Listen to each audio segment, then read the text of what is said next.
คลิปนี้แม่นแนะนำสร้างรายได้ทางออนไลน์และยังได้เงินฟรีถึง30,000 พอยต์เพื่อไปนำใช้ซื้อเลขซื้อหวยเพื่อลุ้นโชคถึกรางวัลใหญ่เพียงแต่ดาวน์โหลดแอปสร้างคำไว้โทรศัพท์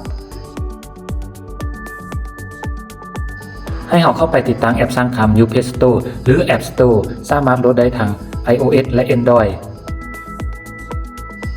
แล้วพิมพ์คำว่าสร้างคำในเมื่อเข้ามาแล้วจะเป็นหน้าตาแบบนี้กดนี้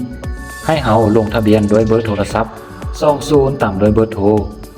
ขั้นตอนต่อไปให้เราใส่เลขผู้แนะนำเพื่อเราจะได้รู้ว่าผู้แนะนำของเรานั้นแม่นไผในเมื่อประกอบข้อมูลแล้วกดเข้าสู่ระบบได้เลยหน้าต่างนี้แม่นใส่รหัส OTP ซึ่งรหัสนี้แม่นจะส่งมาทางข้อความเบอร์ที่เราลงทะเบียน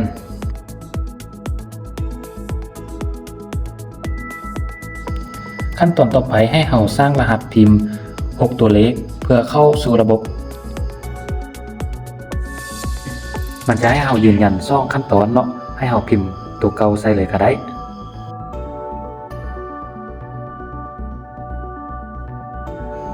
ถือว่าสำเร็จบัดนี้เรามาหูข้อมูลเกี่ยวกับแอปสร้างคำนำกันในเมื่อเราสมัครแอปแล้วเรายังจะได้พอยต์ถึง30,000 พอยต์ซึ่งอยู่ถึงตัวนี้นี่เนาะและเรายังสามารถไปนำใช้ซื้อหวยซื้อเลขได้เลย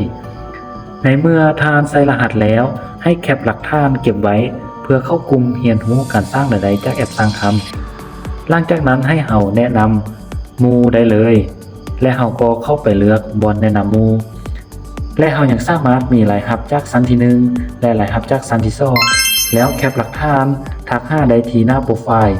เฮ็ดได้หรือบ่ได้แบบใดกดเซฟวิดีโอนี้ไว้แล้วอย่าลืมคอมเมนต์เข้ามาสอบถามข้อมูลกันได้ยินดีแบ่งปันทุกๆคน